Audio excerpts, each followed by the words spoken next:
Okay دیکھیے، okay ظہور اور ولادت میں کیا فرق ہے؟ ظہور ہم انتظار میں ہیں. وہ لوگ جو کہتے ہیں نا ظہور ہوا ہے امام کا، وہ اس لیے کہتے ہیں کہ ولادت خاص طریقے سے مانتے ہیں. وہ کہتے ہیں کہ ہماری جیسی ولادت نہیں ہوتی امام کی، خاص طریقے سے ولادت ہوتی ہے، اور ہوتی خاص طریقے سے ہے، ہمارے جیسی ولادت نہیں ہوتی. معاذاللہ امام آلائشوں سے پاک ہیں، جو تمام آلائشوں سے پاک ہوں، جو آیت تطہیر کا مصداق ہوں، اسے امام کہتے ہیں.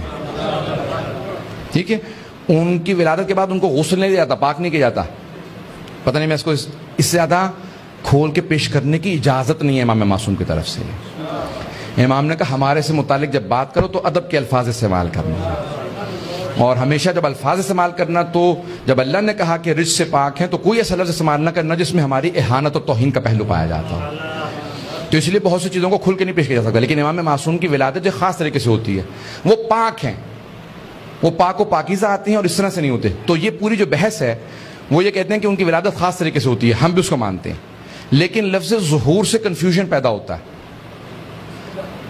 ائمہ علیہ السلام کے تمام ائمہ کی جو احادیث ہیں انہوں نے لفظ مولد استعمال کیا ہے، تولد و ولادت کا لفظ استعمال کیا ہے. خود اماموں نے ولد فی جوف الکعبہ، علی بن ابی طالب خانہ کعبہ کے وسط میں پیدا ہوا ہے ولادت. لیکن ہمارے جیسی نہیں ہے ولادت.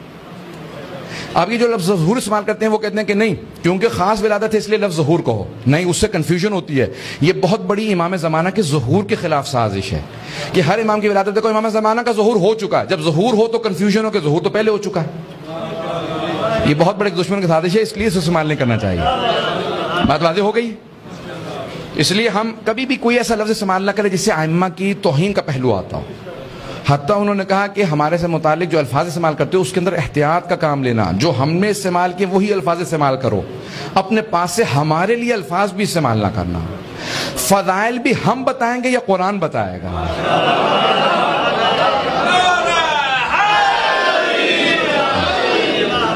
کہ کبھی ایسا نہ ہو کہ تم اپنے پاس سے گھڑ کے پیش کرو، سمجھو کہ یہ فضائل ہیں، کبھی تم ہماری توہین کر رہے ہو. کہ فضائل اللہ نے بتا دیے، وہ الفاظ استعمال کرنا جو قرآن نے بتائے ہیں، جو حدیث میں آئے ہیں. تو اس لیے ہم ائمہ علیہ السلام کی عظمت کے قائل ہیں، امامت و ولایت کے قائل ہیں. اپنے پاس سے الفاظ نہیں بنانے چاہیے. جو لفظ ظہور آیا اس کو استعمال ہمارے ائمہ نے جب نہیں کیا. امام صادق سے زیادہ حضرت علی سے کوئی محبت نہیں کر سکتا ہے، کوئی مرجع تقلید نہیں کر سکتا. تو عام آدمی کو تو میں مان ہی نہیں سکتا. میں اپنے آپ کو مرجع تقلید کے قدموں کی خاک نہیں سمجھتا، ان کو امام کے قدموں کی خاک نہیں سمجھتا. اور ہم افراد کا مجھے نہیں پتا حال کیا ہے.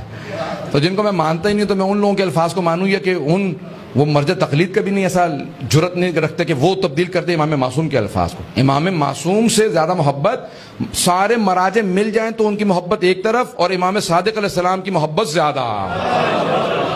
اتنی محبت کرتے ہیں. جب امام صادق علیہ السلام کہہ رہے ہیں ولد فی جوف الکعبہ، خانہ کعبہ کے وسط میں ولادت ہوئی ہے، تو اب کس کی جرت ہے کہ لفظ کو بدل دیں؟